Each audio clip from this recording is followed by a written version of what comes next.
이미 교재를 받았던 친구들은 내가 문제 없이 개념만 쫙 들어가 있는 프린트를 줬었을 거고요.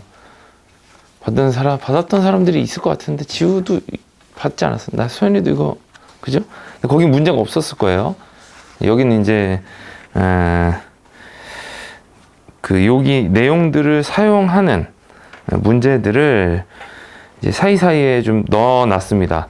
주로 이제 고1 과정에서 나올 법한 내용들을 넣어 놨는데, 아직 학교에서 진도를 안 나간 부분도 들어가 있어요. 어떻게든 배운 범위 안에 있는 걸로만 넣어보려고 했는데, 다음번 시험 범위가, 그러니까 기말고사 범위가 좌표평면에서 직선들, 원들 다루는 내용들이라 그 내용들을 같이 좀 이렇게 넣어놔서 잘 이해가 안 되는 부분이 있을 수도 있어요. 영상을 공개로 유튜브에다가 그냥 올려놓을 거니까, 네, 뭐 필요하시면 검색해서, 아니면은 뭐 학원으로나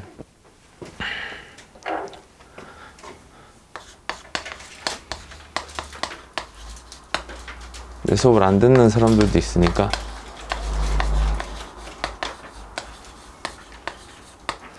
네, 여기로 연락을 주시면요, 뭐 이거 잃어버렸다 그럼 파일로 다시 보내드릴 수도 있고,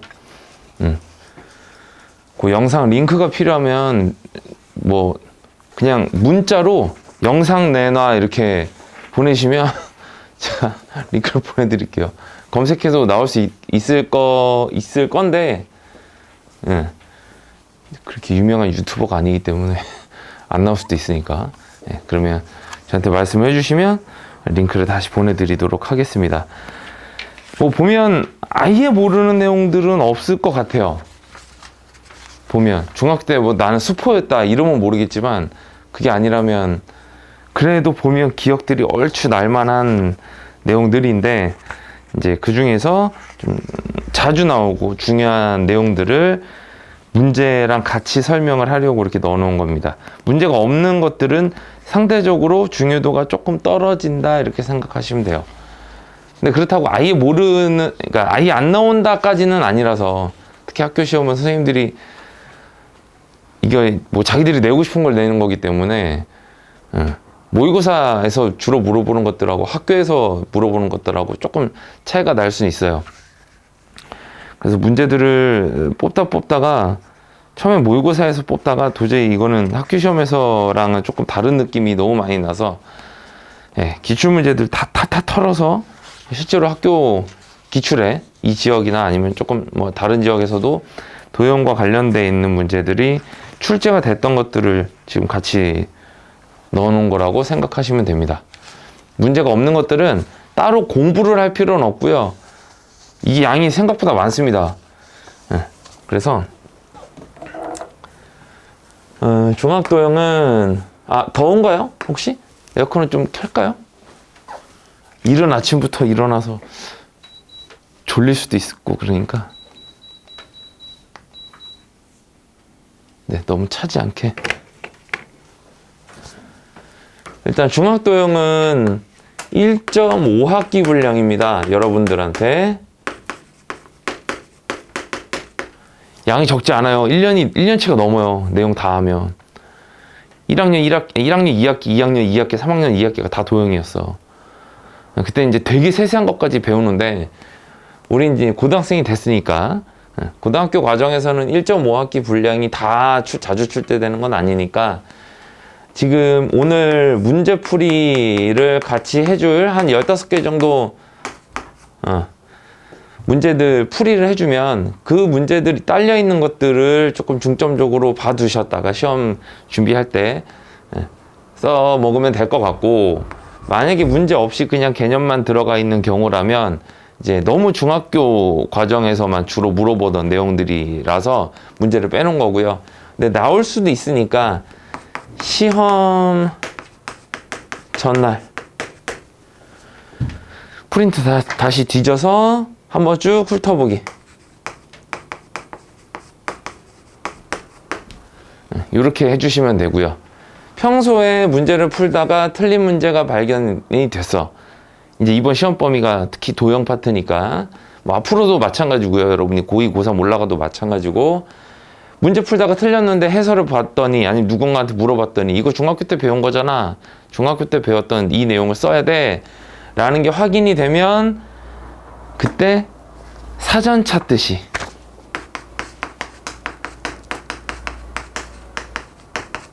네, 사전 찾듯이 사전에 우리가 사전 갖고 공부를 하진 않잖아.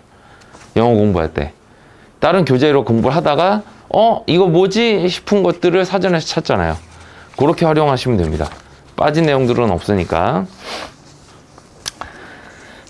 그래서 좀 중요한 내용들을 위주로, 그 다음에 이제 뭐 선택 과목까지는 안 건드렸어요. 확률과 통계를 나중에 이제 선택을 하게 되는 친구들은 거기서 쓰이는 내용들은 지금 제가 표시한 것들하고는 조금 차이가 있긴 있어요. 네. 근데 우선은 수원, 수투까지를 고려해서 지금 제가 문제들을 뽑아 놓은 겁니다. 일단 첫 페이지부터 보면요. 뭐 합동 조건, 이건 잊어버리기가 더 쉽지 않은데. SSS 합동, SAS 합동, 뭐 사스, 아싸 뭐 이렇게 해가지고 외우고 막 했었을 겁니다. 합동 조건은 뭐 그렇게 막 어렵거나 뭐 그렇지도 않고 금방금방 문제에서 찾아내기 때문에 이 앞 페이지는 보통 그렇게 문제들이 별로 없고요. 2번 대각선의 개수는 정말로 안 해오셔도 됩니다. 요거는 나중에 고1 마지막 2학기 마지막에 수학 하 마지막 단원에서 요거 다루는 방법을 따로 배웁니다. 그래서 2번은 진짜 그냥 모르면 모르는 대로 넘어가셔도 돼요. 1번이 합동 조건인데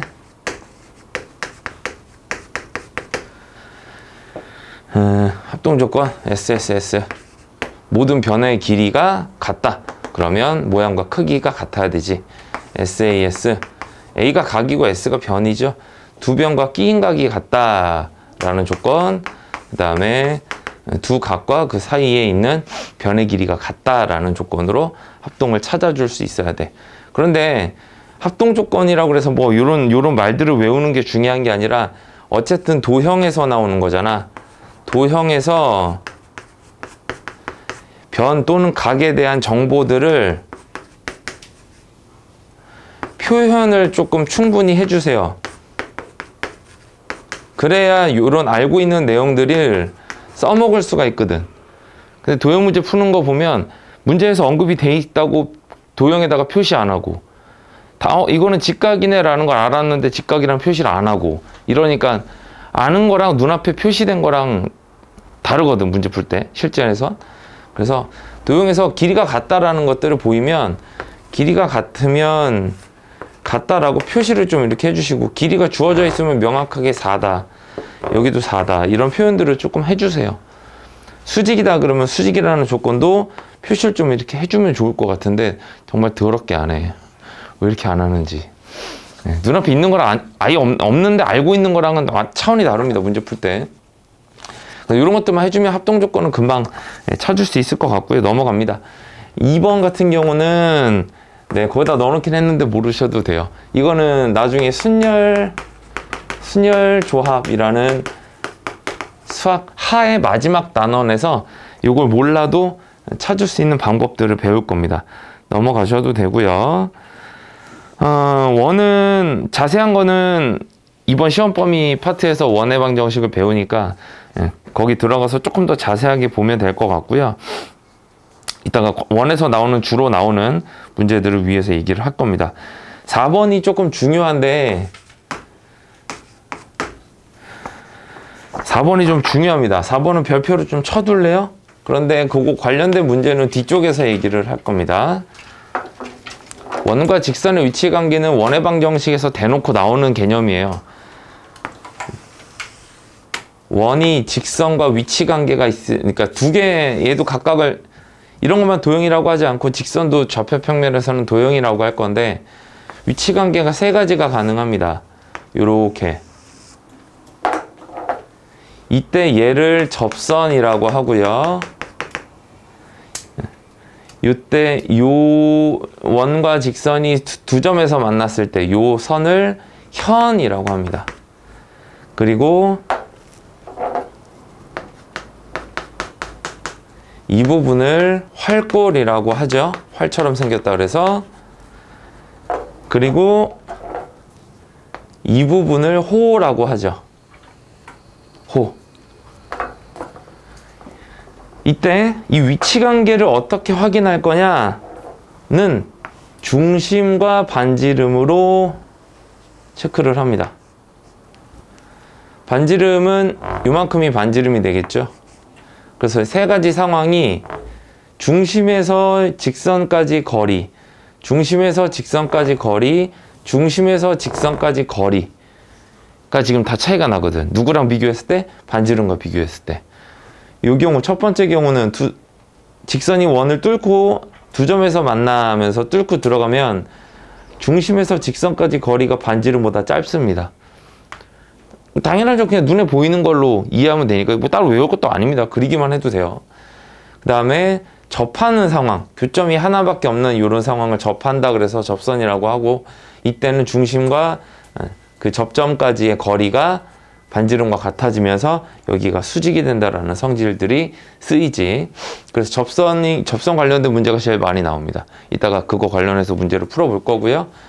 직선이 원을 뚫고 들어가지 못하는, 바깥쪽에 있으려면 멀리 있어야겠네. 그래서 중심에서 직선까지 거리가 반지름보다 더 길면 아직 원과 만나지 못했다. 이렇게 위치 관계를 파악합니다. 요거 말고도 사용하는 방법이 하나가 더 있는데 원해방정식에서 그걸 배우긴 배워요. 근데 잘 쓰지 않습니다. 이제 그건 이제 원해방정식 들어가면서 배우게 될 건데, 뭐 배운 뭐에 쓰질 않을 건데, 이 내용을 좀 중점적으로 많이 쓰게 되니까 알아두시고요. 그 다음에 내각과 외곽에서는 일단 내용은 다 넣어놨어요. 다 넣어놨는데 거기서 기억할 거, 모든 N각형은 내각의 합은 다르지만 외곽의 합은 항상 일정하다. 얼마로? 360도로. 요거 하나 정도는 기억해 두시면 좋을 것 같아요. 이 내용을 상대적으로 많이 씁니다. 내각의 합을 물어보는 경우는 고등학교 너네 졸업할 때까지, 좀 세게 얘기할까? 3번도 안 될걸? 안 나옵니다. 중학교 때는 저거 내용만 가지고 막 몇십 문제를 풀이를 시키는데, 고등학교 과정에서는 이 정도를 사용하라고 문제가 나오기는 해도 그 외의 것들은 그냥 시험 전날 불안하면 나 도형 약한데 그러면 찾아서 봐두시거나, 아니 그날 오전에 수학을 보통 1학년 때는 그날 수학 한 과목만 보잖아. 이번에 중간고사도 그렇게 봤잖아요. 기말 때 시험이 과목이 뭐 한두 개 정도 추가될 수는 있어도 그래도 보통 수학은 그날 한 과목만 보니까 거기다가 1교시부터 보지 않잖아. 그치? 이번에 다 1교시 시험 안 봤잖아요. 오전에 자습하고 아니면 좀 학교를 늦게 가거나 뭐 이렇게 해서 앞 시간에 조금 있으니까 그럴 때 그냥 한번 이렇게 쭉 훑어보시면 돼요. 그건 기억이 나겠지. 그래서 거기서는 외곽의 합은 360도로 일정하다라는 거를 좀 기억을 해주면 좋을 것 같아. 네, 저 페이지는 중요하긴 한데요. 뭐 그렇게 실전에서 많이 사용되는 내용들은 아니라서 넘어갑니다. 6번은 여러분이 수원에서 삼각함수라는 단원을 배울 거예요. 내년 요맘때 하고 있겠네. 내년 요맘때. 기말고사, 중간고사 범위가 2개 다 걸치는 파트가 단원이 삼각함수거든. 오른손이 말을 안 듣냐. 여기 2단원인데 이 내용이 절반은 중간고사, 절반은 기말고사 범위에 들어가요. 근데 그때 6번 내용들을 대놓고 씁니다. 이거 다시 한번 배웁니다. 이 공식은 좀 기억해 놓을 필요가 있어. 부채꼴 그러면 일단 부채꼴을 잘못 알고 있는 친구들도 있는데, 부채꼴이라 그러면 다 그냥 부채 모양이니까 다 부채꼴이다라고 생각할 수 있거든. 피자를 이렇게 잘라왔어. 누가? 사장이 미친 거지. 제정신 아니지. 이거 클레임 걸어도 되지. 이거 나랑 장난하겠다는 거잖아. 피자 이렇게 잘라왔어. 이 싸우자는 거지. 요즘은 이렇게도 잘라오죠. 대신 맛이 다 다르지. 이건 용서가 되지. 그냥 컨비네이션 피자인데 이렇게 잘라왔다. 이거는 전화하셔도 됩니다. 사진 찍어서 후기에다 올리면 거기 장사 아마 몇 달 못해서 끝날 거예요. 근데 여기도 보면 부채 모양들이 있어요. 이렇게 그나마 피자 모양을 유지하고 있는 이런 애들이 있어요. 이런 거 부채꼴이라고 해, 안 해? 이런 거 부채꼴이라고 안 합니다. 부채 모양이라고 다 부채꼴이 아니에요. 부채꼴은 중심이 있으면 중심을 지나가게 이런 식으로 잘랐을 때 이런 도형들을 부채꼴이라고 합니다. 그럼 부채꼴은 물어보는 게 두 가지죠. 아까 얘기했던 이 부분 호의 길이를 물어볼 수 있고, 아니면 이 부채꼴의 넓이를 물어볼 수 있는데, 이때 중요한 거는 두 가지, 반지름과 중심각이 필요하죠. 그래서 부채꼴의 호의 길이를 보통 L이라고 많이 씁니다. L 어떻게 돼요? 중학교 때 배웠던 거, 전체 원주에서, 원주 2파이R이죠 한 바퀴, 거기서 일부를 드러내죠. 360도에 대한 중심각이 차지하는 비율만큼. 부채꼴의 넓이도 마찬가지. 부채꼴의 넓이도 전체 원의 넓이, 이건 파이R 제곱이잖아. 거기서 일부분을, 일정 비율, 어느 비율만큼, 세타만큼, 중심각이 차지하는 만큼을 드러낸 게 부채꼴이다 라고 해서 이렇게 비례식의 일부분을 사용을 합니다. 근데 이제 삼각함수 넘어간다 그랬잖아요. 거기서는 이 똑같은 공식을 조금 더 간단하게 바꿔주는 것 뿐이니까 이거 정확하게 기억해 두시면 삼각함수 초반에 나오는 공식도 외우기가 좀 편할 거예요. 그리고 네, 도형의 넓이 뭐 이런 길이들 관련해서 이제 원처럼 생긴 3D 도형이 하나 있잖아. 예, 구라고 하는 애가 있는데 원은 평생 가도 이거 까먹기가 쉽지 않거든? 질리게 해서 그런가? 근데 구 같은 경우는 한동안 잘 보지 않았다가 이제 가끔 등장을 해서 뭐였더라? 라고 애들이 공식을 물어보는 게 구에 관련된 건데 구는 나도 안 나왔으면 좋겠는데, 예. 그래도 얘는 종종 출제가 됩니다. 특히 고2일 때 낼 게 별로 없다 보니까 중학도형에서 애들이 까먹었을 만한 게 뭘까 하고 내는 게 구야. 구는 원처럼 이렇게 일부러 잘라내거나 이런 일이 잘 없어요. 잘라봐야 반으로 이렇게 잘라내는 정도. 그래서 요거는 전체 건널비, 그 다음에 부피, 이렇게를 구할 줄 아는 공식만 기억해 놓으면 되는데, 부피를 좀 더 잘 기억하는 것 같던데 식이 앞에 개수가 별로라 그런지 요거를 좀 더 잘 기억하더라고요. 그리고 건널비 4파이R 제곱이 이렇게 됩니다. 혹시 조금 선행을 빨리 해서 미분을 배운 친구들은요, 요거 미분하시면 건널비가 나오니까요. 나중에는 이거 하나만 기억하시면 공식 잊어버리는 일은 잘 없을 겁니다. 아직 미분 안 배웠으면 그냥 생으로 외워두시거나 역시나 시험날 오전에 다시 한번 상기하시는 정도면 되고요. 이거 관련해서 문제 하나 보고 갈게요.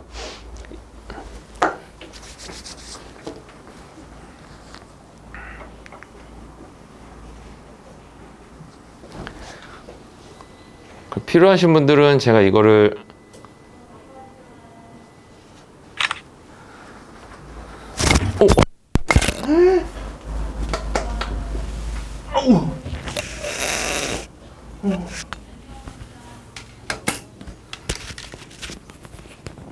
뭐지, 신제품이 나왔나? 바꿀 때가 된 것 같은데 이런 자꾸 떨어지네. 어제도 이랬는데. 네, 요거 또 같이 보내드리겠습니다.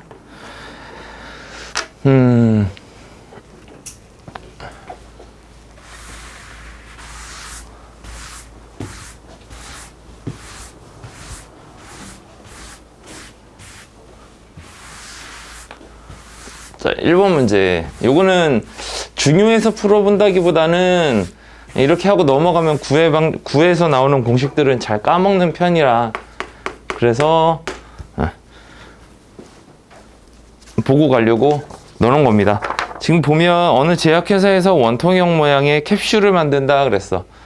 그러면 어디 보자.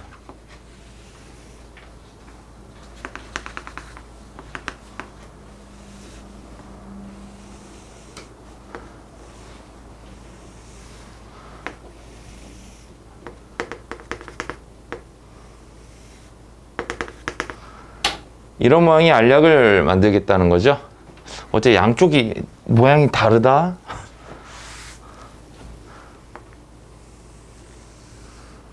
네, 이렇게 이쪽은 반구 두 개 합치면 온전한 구가 하나 나오는 이런 캡슐을 만들 건데 전체 길이는 14mm였으면 좋겠대요. 이거 되게 중요해요. 약 만들 때. 심지어 광고할 때도 자기네는 알약이 작아라는 거를 광고를 많이 하기도 해요. 큰 알약 같은 거 먹어본 적 있잖아. 이렇게 넘어가는 느낌 나지 않아? 알약은 실제로 기술력이 작게 만드는 게 되게 기술이야. 노트북 같은 거는 가벼울수록 비싸지잖아요. 약은 작게 만드는 게 기술이라 그런 약들이 비싸요, 실제로. 근데 얘네들은 정해놓은 기준이 전체 길이는 14mm, 요거를 14 단위 떼고 얘기할게요. 요게 14 정도 됐으면 좋겠다고 하고, 그 다음에 부피가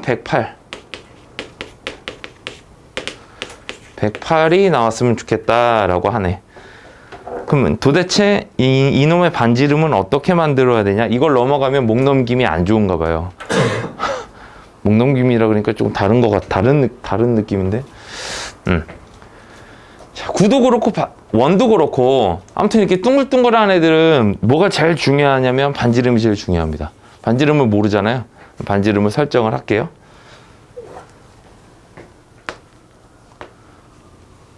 이렇게. 이걸 모르니까 R로 놓을게. 그러면 요 14라는 길이 중에 요만큼이 R을 차지할 거고, 여기도 똑같이 반지름이 R을 차지하겠네. 그러면 우리는 그 사이에 여기서부터 여기까지 요 길이만 마저 미지수를 잡아주면 이런 애들을 가지고 식을 세울 수 있겠다. 모르니까 X라고 할까요? 그럼 어떻게 돼? 일단 2R하고 X를 더해서 14가 돼야 된다는 조건과 부피를 구해줘야 되는데, 얘는 원기둥이고 얘는 구죠. 기둥과 뿔은 거기도 나와 있지만 걔네들은 뭐 자주 써서 잘 안 까먹거든. 근데 구 같은 경우는 잘 까먹으니까 문제 풀면서나 아니면 나중에라도 잊어버리면 다시 한번 찾아서 봐두시면 될 것 같아요. 양쪽 뚜껑 역할을 하는 그 2개 반 구를 합치면 하나의 온전한 구가 될 거고, 그나마 부피는 이렇게 되겠지. 그 다음에 모든 기둥은 부피 어떻게 구해요? 밑넓이 곱하기 높이. 모든 기둥 형태는. 뿔은 거기에 3분의 1만 곱해주면 되니까. 밑넓이. 요 면이 밑넓이인 기둥 부피 구하자고요. 그럼 파이 r 제곱을 밑넓이로 하고, 높이가 x. 지금 눕혀놨지만 요 x를 높이로 하는 기둥 부피를 더했더니 108 나와야 된다 이거지. 그러면 고차 방정식이네? 3차 방정식이 되는 거야. 이번에 이제 시험 범위에 들어가는 학교는 이런 식으로 문제가 출제가 가능하죠. 억울하잖아. 3차 방정식만 있으면 잘 푸는데 9의 부피 구하는 공식을 까먹어가지고 앞에가 4였나 3분의 4였나 이래서 다른 짓 할 수 있으니까 시험 전에 미리 공부를 할 필요는 없다고. 아, 파이였죠? 108이 아니라 108 파이였을 겁니다. 문제. 그렇지. 그러면 파이 같은 거 약분되니까 파이 약분하고, 정리를 좀 해야 되는데 미지수가 2개네요. 나름 또 연립방 정식이네. 미지수를 하나 줄일 수 있죠. 여기서 x는 14-2r, 그러니까 여기서 r 제곱 묶어내면서 3분의 4r 플러스 x인데 x 대신에 14-2r 넣고 정리하면 되겠다. 이렇게. 그럼 분수도 마음에 안 들고 한데 조금 정리가 필요하지 않을까 싶다. 이렇게 빼면 이게 3분의 6r이니까 마이너스 3분의 2r 되나요? 그러면 양변 정리 다시 한 번만 하자. 아이고, 14-3분의 2r은 108이라는 방정식을 풀어주면 되겠다. 2로 약분할까요? 54인가? 분수 마음에 안 들지? 양변에 3 곱해서 정리하면 r 제곱 앞에 붙고 21-r은 3 곱하면 160인가? 이렇게 됩니다. 고차 방정식, 여기는 학교에서도 진도 다 나갔을 것 같고 선행 때도 했을 것 같은데, 고차 방정식은 오히려 푸는 방법이 단순하죠. 인수분해 안 되면 못 풉니다. 2차 같은 경우는 근해 공식이 있었지만 3차 이상은 근해 공식을 배우지 않죠, 우리 교육과정에서. 그래서 이거 인수분해가 되는데 시간이 넉넉하지 않아서 제가 인수분해 해놓은 걸 갖다가 그냥 쓸게요. 조립제법 쓰시면 되고요. r 제곱 마이너스 18r 그 다음에 마이너스 54는 0 이렇게 되면서 만족하는 r 값은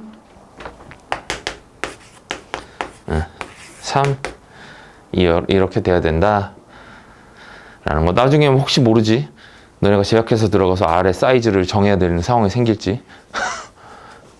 아닌가? 제약해서 정도 들어갔으면은 괜찮은데? 먹고 살기 꽤 괜찮을 것 같은데? 거기서 연구직을 할지 뭐.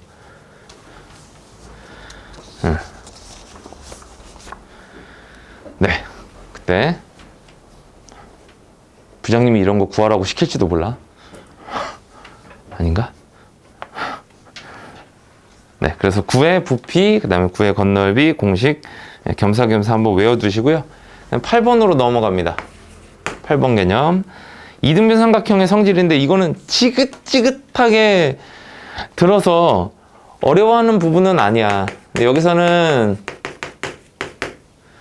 일단 내용을 설명을 먼저 하면, 이등변 삼각형은 제일 중요한 게 여기 길이가 같잖아. 이게 물론 중요하죠. 근데 이등변 삼각형에서는 거의 항상이라고 할 수 있을 정도로 거의 대부분 선생님들이나 출제자가 이 선을 지웁니다. 이 선을 지워요. 이게 그러니까 너네가 그려줘야 되는 필수 보조선이야. 수선. 그리고 제발 여기 길이가 2등분 된다라는 조건하고 여기가 수직이라는 조건을 꼭 좀 표시 좀 해주세요. 부탁이야. 그리고 너네한테 이제 중학생이 아니잖아. 이등변 삼각형만 이렇게 딸랑 주지 않아. 문제 풀다 보니 이등변 삼각형이 튀어나오는 거야. 그때 이 선들이 빠져 있을 거라고. 거기서 이 수직 조건을 이용해서 문제를 풀어야 되니까 출제자가 그걸 지운단 말이지. 주면 땡큐고. 이때 이런 조건들 표시 좀 하면서, 이등변 삼각형 같은 경우는 좌우가 대칭인 도형 중 가장 대표적인 도형이죠. 대칭이 보이면 이 선은 항상 긋는다 이렇게 생각하시면 됩니다. 아무튼 양쪽이 똑같은 모양이다 그럼 가운데 가르고 시작해. 그래야 거기서 뭐가 튀어나와? 가운데를 가르라는 건 수선을 그으라는 얘기고, 수선이 뭐야? 수직이 생기는 선을 수선이라 그래. 그래서 거기서 반드시 직각 표시를 좀 해주세요. 직각 표시와 2등분 됐다는 표시를 반드시 좀 해줬으면 좋겠네. 이등변 삼각형이 아니어도 대칭이다 그러면 다 그 표시를 해야 되는 조건들이야. 대칭이다 싶을 때. 그 다음에 네, 유예기만 하면 될 것 같고, 이따 문제 풀면서 비슷한 상황들이 나오니까 거기서 좀 더 볼게요.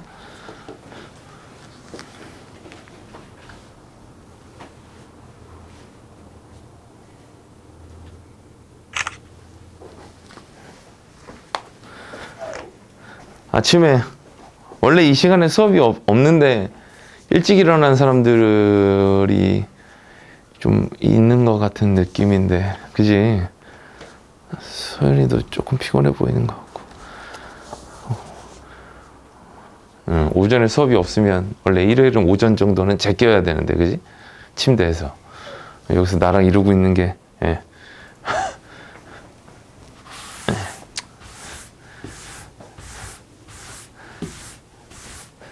안타깝긴 한데, 예.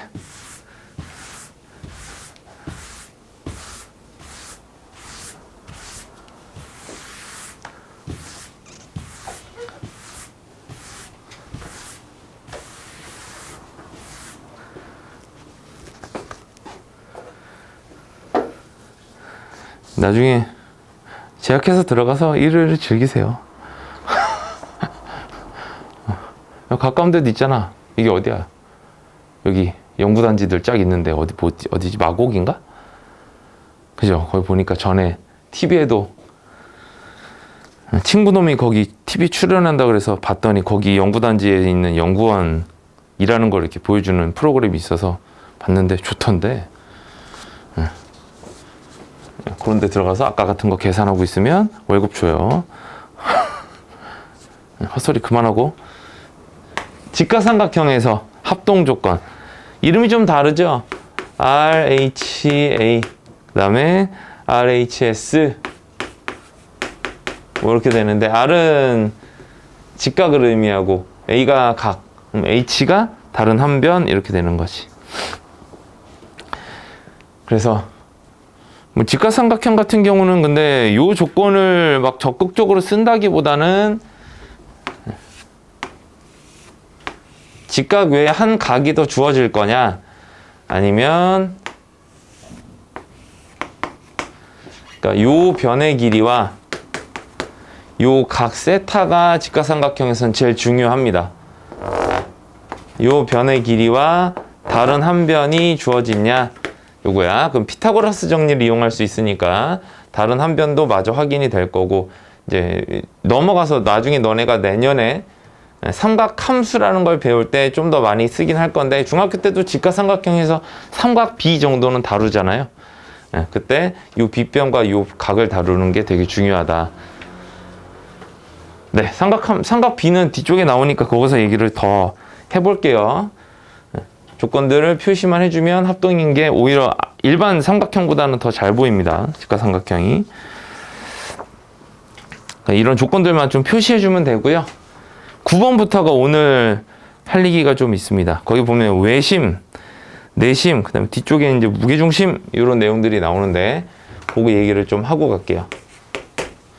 10번, 11번, 그 다음에 무게중심이 어디 나오냐, 쭉 넘어가면 저 뒤쪽에 무게중심. 예, 20번에 나오는 내용을 모아서 같이 한번 얘기를 해볼게요. 내심. 내심이 뭐야? 아, 외심부터 해야 되나? 삼각형에서 외심. 이 줄임말이죠. 왜 저번에 중심을 줄여서 외심이라고 합니다. 모든 삼각형은 뭘 가지고 있냐면 외심이라는 걸 가지고 있어.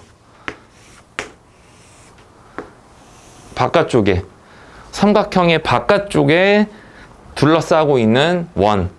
근데 그냥 둘러싼 게 아니라 이런 식으로 딱 들어맞는 이런 상황을 접한다라고 합니다. 이게 접하는 상황을 이렇게 생겼을 때를 접한다고 많이들 생각을 할 수 있는데, 이런 경우를 원의 삼각형이 내접한다, 삼각형의 원이 외접한다, 이렇게 얘기합니다. 네, 삼각형 기준으로 얘기를 하는 거야. 외심은 삼각형 바깥쪽에 원이 존재하고 접하고 그 중심을 외심이라고 해요. 근데 외심은 거기 막 뭐 이것저것 막 성질들 있고 한데 안 외우셔도 돼요. 안 외워도 되는 건, 이유는 여기에 조건들을, 보조선을 조금만 그려서 표시해주면 안 외워도 돼. 근데 중학교 때, 이건 교육과정의 문제라서 내가 너네하고 할 얘기는 아닌데 맨날 교육과정 좀 바꿨으면 좋겠는 게, 중학교 때 조금 잘못 배워요. 잘못 배우는 게, 중학교 때는 외심의 위치를 원 안 그리고 표시하는 방법을 배워. 근데 실제로 우리가 문제 풀 때, 이제는 중학생이 아니니까, 고등학교 과정에서는 요 중심이 여기다라는 거 확인하는 게 중요한 게 아니라 거기서 나오는 다른 기타 성질들을 사용하는 경우가 더 많다고. 그래서 이렇게 보조선들을 그려줍시다. 이렇게. 누가 길 가다가 원 그러면서 어깨를 빡 치고 지나가잖아. 그럼 너네 뭐라고 대답하면 돼? 원에서 제일 중요한 게 뭔지 대답하면 되는 거야. 빡! 반지름 이러면서 지나가면 돼. 원은 반지름이 일을 혼자 다 해. 거의 다.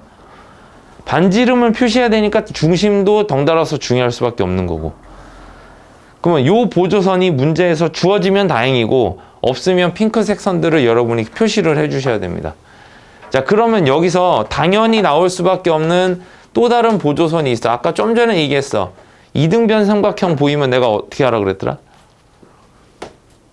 이등변 삼각형이 보이면 참지 말고 그 대칭이 되는 요 선을, 대칭축이 되는 요 선을 그려달라고 했었어. 저기만 그리는 게 아니라 여기도. 그러면 길이가 이렇게가 이등분이 될 거고 요렇게도 이등분이 될 거고 요렇게도 이등분이 될 거야. 이런 조건들을 표시해주면 외심 문제는 이 조건들로 풀립니다. 그래서 요런 각들도 같아질 수밖에 없지. 이등변 삼각형이니까 이렇게 같아질 수밖에 없지. 그리고 이쪽과 이쪽은 합동이 될 수밖에 없는 거고. 이런 성질들을 외우면 갑자기 여기랑 여기가 각이 같아진다고. 그 내심이랑 헷갈리는 거야. 그 다음에 요렇게랑 요렇게가 각이 같아질 수밖에 없지. 외심. 외심은 지금은 상대적으로 1학년 때는 잘 안 나올 수 있어. 그러니까 상대적으로란 말이 중요해. 아예 안 나오진 않습니다. 나옵니다. 나오는데 외심은 언제 많이 나올 거냐면 내년 이맘때. 너네가 수1을 공부할 때쯤 이 외심이 갑자기 엄청 많이 보일 거야. 지금은 외심보단 내심이 좀 더 많이 나온다 라고 보시면 돼요. 그럼 내심은 뭐겠어? 내저번의 중심이겠지. 모든 삼각형은 또 뭘 가지고 있어? 내심을 하나씩 가지고 있습니다. 내저번을 하나씩 가지고 있어요. 이렇게 내저번. 자, 외심은 삼각함수 쪽에서 나오다 보니까 지금 당장 쓸 일은 별로 없는데 내심은 상대적으로 1학년 때 좀 더 많이 나와요. 그래서 외심을 건드리기가 조금 애매한 부분이 있어서 여기 좀 더 많이 나올 건데 내심에서는 물어보는 게 2가지 정도 됩니다. 근데 그 2가지 정도 물어보는 거를 찾으려면 어쨌든 얘도 이 상태로는 문제가 안 풀릴 거고요. 보조선을 좀 그려주셔야 돼. 오늘 다른 거는 뭐 그냥 이렇게 가볍게 보고 넘어가셔도 상관은 없는데 내심, 외심, 그 다음에 좀 이따 얘기할 무게중심은 내가 그린 요 도형을 너네가 직접 손으로 그려봐야 돼. 이 보는 거랑 그리는 거랑 완전 차이가 좀 심하게 나니까 얘네만큼은 그림을 꼭 그려주세요. 색깔 있는 펜 쓰든 안 쓰든 그냥 샤프로 해도 상관없고 저 조건들을 직접 눈에 표시를 좀 해주시면 좋을 것 같아. 그 다음에 외심에서 알고 있어야 될 내용 중에 하나가 이제 원주각과 관련해서 나오는데 직각삼각형 같은 경우는 외심이 어디 존재해야 돼?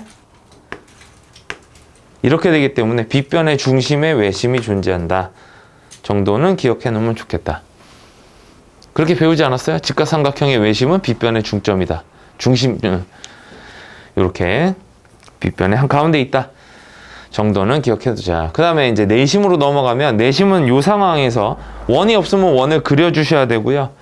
원에선 제일 중요한 게 뭐라고? 반지름이라고. 반지름. 원의 입장에서 보면 얘네들이 다 접선이 되기 때문에 그 접점과 중심을 이어주면 이게 다 수직으로 만납니다. 당연히 반지름으로 다 같을 거고요. 보조선을 추가로 더 그려주는데 이렇게까지 그려주면 되겠다. 그러면 무슨 일이 생기냐면 내심에서 물어보는 첫 번째 요 길이와 요 길이가 같은 거 알고 있니? 이렇게 물어봅니다.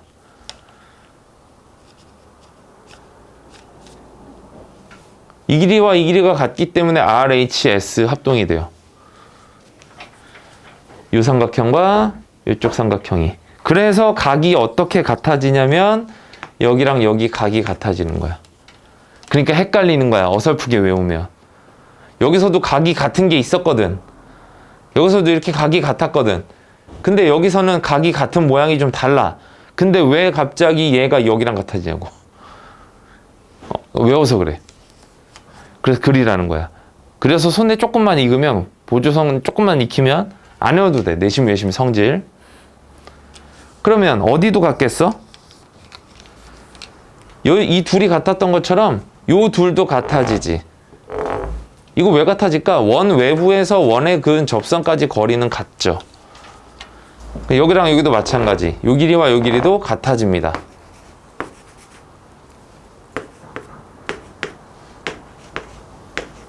이렇게. 이 조건을 물어보는 게 내심이 언급됐을 때 문제에서 요구하는 거 하나. 첫 번째. 또 하나는 반지름 구해볼래? 이게 나옵니다. 외심에서는 반지름을 물어보는 경우도 물론 있지만 내심에서 내저번의 반지름을 구해봐라 라는 조건이 훨씬 많이 나와요. 자, 이때는 요 세 개의 삼각형의 꼭지점과 변의 길이를 이렇게 표시를 했을 때 삼각형 전체 넓이를 S라고 하자. 그러면 여기 쪼개진 삼각형들에서 이 형광색, 연두색으로 쪼개진 삼각형들 있죠? 이 R이 무슨 역할을 하냐면 다 높이 역할을 해. 그래서 세 삼각형을 조각조각 내서 넓이를 구해보면 2분의 1 AR 그러면 아래쪽 삼각형 넓이 2분의 1 BR CR 이걸 다 더해주면 요 각각 쪼개진 삼각형들 넓이를 다 더한 건데 이거는 전체 넓이가 될 수밖에 없지. 그래서 이거 주고 이거 세 변의 길이 주면 R 구할 수 있죠. 그래서 내심에서는 요거 두 가지가 나옵니다. 꼭지점에서 내접원까지의 거리, 접점까지 거리가 같은 거 알고 있니? 랑 요거 이용해서 반지름 구하는 거. 지금은 내심이 훨씬 물어볼 게 많아서 그렇진지 1학년 때는 더 훨씬 많이 등장을 할 겁니다. 그 다음에 무게중심.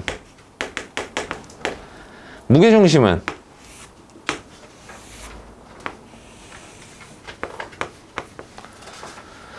말 그대로 무게가 어느 한쪽으로도 치우치지 않게 하는 점을 무게중심이라고 하는데, 그러려면 무게를 절반으로 나눠야겠지? 그러다 보니까 중선을 이용합니다. 중선, 한 꼭지점에서 마주보는 변의 중점을 이어준 선 중선이라고 하고요. 무게중심은 이 선 위에 있어야겠지. 이 선으로 인해서 지금 이쪽과 이쪽이 넓이가 이등분이 됐거든. 그러면 이 꼭지점 입장에서도 중선 하나만 더 그려주면 무게중심은 보이겠다. 그죠? 두 선 위에 동시에 존재해야 되니까. 그리고 무게중심은 삼각형 같은 경우에 유일하게 한 점만 존재해야 되기 때문에 나머지 중선을 그리면 그 점을 지나갈 수밖에 없고요. 그래서 무게중심에서는 중선에 대한 얘기를 하거나 아니면 물어보는 거. 이것도 근데 기억 잘하던데? 이거 잊어버리기 더 어려운 것 같던데? 애들 다 대답하더만 이거는. 모든 삼각형의 무게중심은 꼭지점과 그 중점, 마주보는 변의 중점까지의 길이를 항상 2대1로 내분한다 라는 성질을 가지고 있지. 요거 말고 방심도 있고 수심도 있습니다. 원래 삼각형은 이렇게 해서 오심을 가지고 있는데요, 얘네들은 시험 문제에 안 나와요. 그래서 이렇게 3개 기억하고 계시면 됩니다. 꼭 그려봐야 돼. 다른 건 내가 그리라고 안 했잖아. 눈으로만 봐도 돼. 그래도 떠올라. 그날 오전에 본 건. 근데 얘네들은 본 거랑 문제에서 쓰는 거랑 조금 다른 개념이니까 얘네들은 꼭 그려주세요. 그러면 요거 사용된 문제 역시나 하나 풀어보고 그러고 갑시다.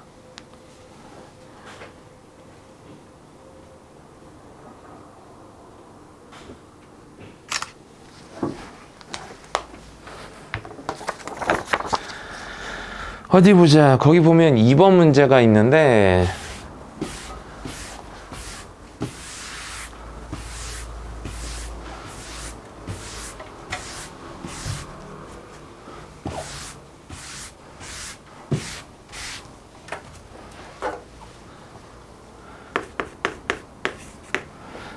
지금 3개의 직선이 주어져 있어. 아직 직선의 방정식을 고등학교 와서는 아직 안 들어갔겠지만 혹시 평면좌표 들어간 학교 있나요? 아직 없는 것 같긴 했는데 아직 부등식하고 있나? 네, 대부분 진도가 그렇더라고. 자, 그럼 이 직선을 표현하는 방법을 그 전까지는 1차 함수라 그래서 y는 ax 플러스 b 이런 꼴로 많이 표현을 했었다면 이제 뒤에 가서 직선의 방정식 배우면 직선들이 이렇게 표현하는 경우들이 좀 많아집니다. 근데 정리하면 얘네들도 다 어떻게 돼요? y는으로 정리하면 마이너스 2분의 1 x 마이너스 2분의 1이라는 그냥 1차 함수의 그래프를 나타내는 식이 될 거고 요노마도 2x 마이너스 플러스 5 이런 식으로 표현하면 좀 더 친숙하지? 이렇게. 자, 이때 이 세 직선으로 둘러싸인 삼각형의 외접원의 반지름은 이라고 그랬어. 실제로 이번 시험 범위에서 출제된 문제입니다. 자, 그러면 삼각형이 어떻게 만들어지는지를 알아야 되잖아. 그죠?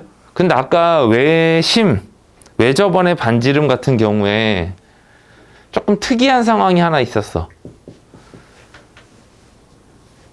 외접원의 반지름, 다시 말하면 외심에서 얘네들의 교점까지의 거리가 반지름이 될 건데 뭐 이렇게 되면 여기 이렇게 외심이 있을 거니까 이렇게 외심이 있을 건데 만약에 이게 직각삼각형이면 생각보다 반지름 구하기가 쉬워지지. 혹시나 직선들이 수직으로 만나는 게 있는지 한번 봅시다. 있니? 있네. 요 둘은 기울기가 좀 특이하죠? 얘는 기울기가 2고 얘는 기울기가 마이너스 2분의 1이네. 기울기의 곱이 마이너스 1이면 서로 무슨 관계더라? 수직이죠. 응. 그래서 이 둘이 수직이네. 그 둘이 수직이네. 그러면 이 선으로 인해서 만들어지는 여기가 외심이 될 거고 요거를 외접원의 반지름이라고 볼 수 있겠다. 우리가 할 일은 뭐야? 이렇게 교점 구하고 이렇게 교점 구해서 요점과 요점을 이용해서 지름을 구하면 그거 반으로 나눠서 반지름 구하면 되겠네. 그죠? 마무리는 안 하고 넘어가도 될 것 같아요. 자, 내심과 관련된 문제도 하나 보고 갑시다. 내심도 아까 설명을 다 했는데 옆에 보면 3번 문제, 이것도 실제로 출제가 됐던 문제입니다. 학교 시험에 모의고사에도 이 정도는 아무렇지 않게 등장을 하고요. 자, 4분원이 있어요. 여기서 이렇게 직각삼각형을 하나 만들었어. 여기도 직각, 여기도 직각. 수선을 내린 거지. 원 위에 한 점 P를 잡아서 수선을 내린 거야. 그래서 여기를 I, 여기를 H라고 하고 거기서 안에다가 원을 넣어놨어. 접하게. 이 원을 무슨 원? 내접원이라고 한다고요. 이때 이 내접원의 넓이가 4분의 파이가 되게끔 하려면 PH 세제곱, PI 세제곱 요 길이와 요 길이의 세제곱들의 합은 어떻게 되냐 물어보는 거야. 아니? 반지름, 지금 이 4분원의 반지름만 4라고 주어졌거든? 요렇게가 4라고 주어졌어. 그럼 요놈아 반지름을 구해야 돼. 그래야 거기 나와 있는 내접원의 넓이가 4분의 파이다라는 거를 써먹을 수 있겠네. 어떻게 할까 그럼? 모르니까 미지수 잡을까요? x랑 y로? 그러면 직각삼각형에서 이거 못 참지? 피타고라스 정리? 그럼 요 길이 알아야 피타고라스 정리 쓸 거 아니야? 근데 이 길이랑 같은 게 어디도 있니? 이렇게 선을 그으면 이게 지금 직사각형인데 대각선이 서로 같은 길이어야 되지 않아? 네. 근데 이걸 이 4분원에서는 반지름이라고 하는 애죠. 똑같아. 얘도 4야. 그럼 x랑 y 사이에 관계식이 하나 나오네. x제곱 y제곱 더하면 16이라는 관계식이 하나 나왔어. 맞지?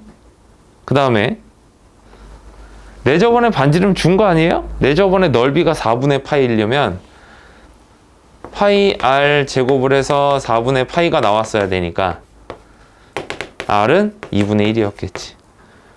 요거 관련돼서 이제 식을 하나 세워볼 거야. 어떻게? 아까 내저번에서 물어보는 게 두 가지라 그랬는데 내저번에 반지름 활용하는 거. 내저번에 반지름은 어떻게 활용한다고?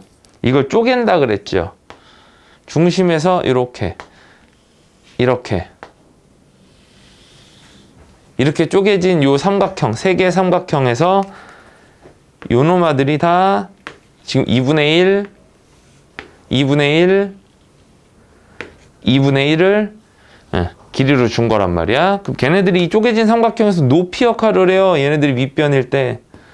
그걸로 식을 세우자고. 전체 넓이는 2분의 1 xy겠지. 큰 삼각형 IPH 넓이 식 세우면 얘는 2분의 1의 x를 밑변으로 하는 높이 2분의 1인 삼각형과 밑변을 y로 하는 이렇게 옆으로 세워진 직각삼각형의 넓이와 요렇게 기다랗게 기울어져 있는 밑변을 4로 하는 삼각형의 넓이는 전체 넓이랑 이 셋 더한 거랑 같아져야 되지 않냐 이 얘기야. 그럼 여기서 xy에 관한 관계식이 또 나오네. 양변에 2 곱하고 정리할까요? 어떻게 돼? x 플러스 y 플러스 4는 양변에 2를 곱했더니 2xy가 이렇게. 그럼 아까 찾았던 요식이랑 이번에 새로 나온 요식을 이용하면 뭘 구할 수 있어? ph, py의 세제곱들 이거 얼마냐 이렇게 물어볼 수 있지. 구할 수 있겠네. 이번 시험 범위였었죠? 이제 이미 지나긴 했지만 x 플러스 y의 세제곱에서 3xy 곱하고 x 플러스 y 요거 계산하면 되니까 요 둘을 잘 연립해서 이번에 연립방정식 시험 범위잖아? 그지? 요거 둘을 연립해서 xy 곱한 것과 더한 것을 찾아주면 되겠다. 어떻게? 요것도 바꾸자. 왜 지금 이 문제 푸는 동안은 x 플러스 y가 중요하지? 요렇게. 그럼 둘을 연립하면 되겠네. 어떻게 치환해서. 이런 문제 다룰 때는 식이 좀 불편하니까 이걸 a, xy 곱한 걸 b라고 놓고 이노마와 이노마를 연립해주면 되겠다. 됐죠? 지금 한참 풀고 있을 것 같은데? 이렇게 생긴 연립방정식? 네, 마무리 안 하고 넘어갑니다. 연립하는 것 자체는 그렇게 어렵지 않으니까.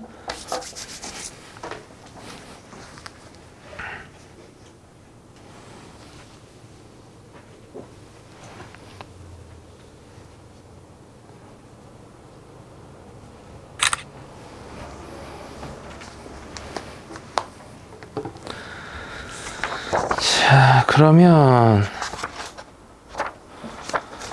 넘어가서 사각형 성질만 얘기하고 잠깐 쉬었다 갈까요? 금세 또 50분, 1시간 지금 지나갔는데.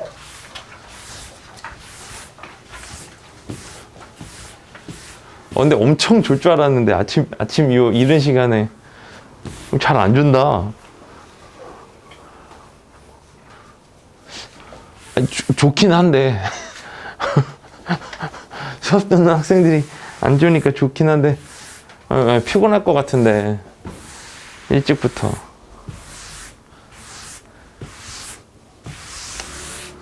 그리고 이따가 나랑 저녁 7시에 수업 있는 친구들도 있는데 그럼 어떻게 해요? 이거 듣고 다른 학원이 또 그 사이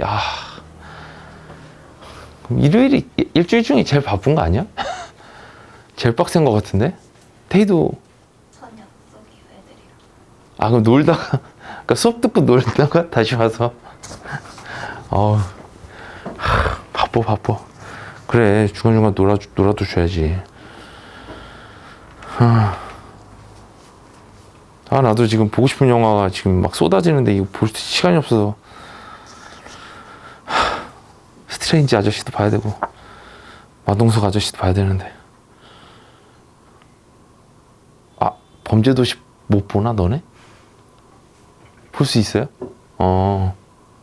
봤니? 아직 안 봤어? 너네도 바쁘구나. 참.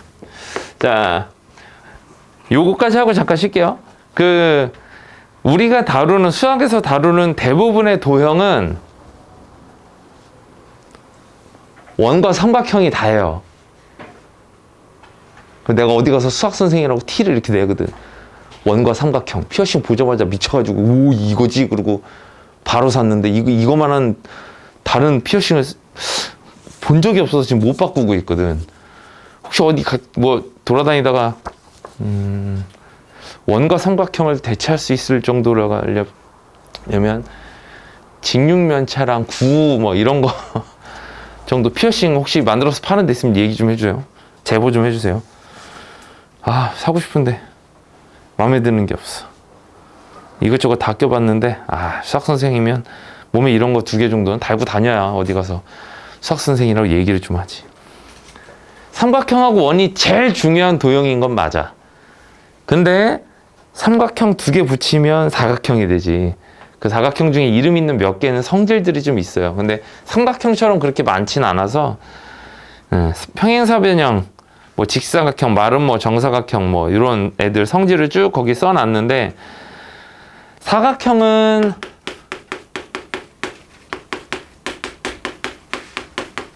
기본 정의와 성질은 조금 다르죠. 직사각형의 정의, 이런 것들 모르진 않을 것 같고요. 사각형이라고 하는 애들은 이름 있는 애들도 있고 이름 없는 애들도 있지만, 이름 있는 첫 번째로 등장하는 애가 사다리꼴이라는 놈입니다. 사다리꼴도 안 되는 애들은 그냥 사각형이라고만 합니다. 이름 없이. 지 멋대로 생긴 애들이 있죠. 근데 그 중에서 마주보는 한 쌍의 변이 평행하다 그러면 사다리꼴이라고 하는 거고, 그 사다리꼴 중에서 남은 2변도, 마주보는 한 쌍의 2변도 평행하면 평행사변형이라고 하죠. 근데 거기에다가 4변이 모두 같으면 마름모라고 하죠. 그죠? 평행사변형인데 4각이 모두 90도로 되어 있는 애를 직사각형이라고 합니다. 그리고 그 마름모이면서 직사각형인 애를 정사각형이라고 하죠. 이게 사각형 체계야. 근데 얘네들 성질이 대부분은 대각선에서 나와요. 정의 말고. 지금 내가 입으로 얘기한 게 정의고, 성질은 대각선에서 나옵니다. 특히 제일 많이 나오는 건 평행사변형에서 제일 많이 등장을 해요. 사다리꼴은 너무 정의 자체가 간단해서 그 성질을 얘기하기가 할 게 별로 없고, 평행사변형부터가, 근데 지금 다 평행사변형이잖아. 사다리꼴을 제외한 나머지, 그러니까 사다리꼴이기만 한 애들을 제외한 나머지는 다 평행사변형에 속해. 그래서 그런지 사각형에서 제일 많이 나오는 게 평행사변형의 성질이야. 평행사변형의 성질, 대각선이 어떤 상태야? 서로를 2등분합니다. 그리고 가끔 등장하는 게, 거기서 이제 조금 더 세게 등장하면 마름모라고 하는 애인데, 마름모는 평행사변형이니까 당연히 위의 성질을 그대로 만족을 하는데, 거기 조건 하나가 추가돼요. 대각선이 서로를 2등분하는 건 맞는데, 어떻게 2등분해? 수직으로 2등분하면 마름모야. 이런 성질들을 가지고 있지.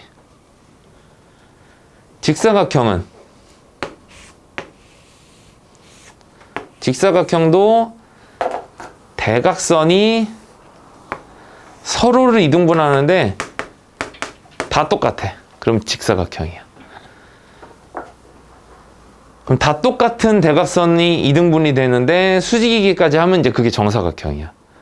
그래서 이런 대부분 사각형은 대각선에서 성질들이 나타나니까 그거 활용해서 4번 문제를 풀어보면 될 것 같은데, 이 문제는 그렇게 아주 어렵지가 않아서요. 네, 요거는 문제풀이 없이 한번 가볍게 풀어볼 수 있을 것 같으니까 넘어가고요. 잠깐 쉬었다가 14번부터 또 중요한 것들 몇 개 체크를 해볼게요.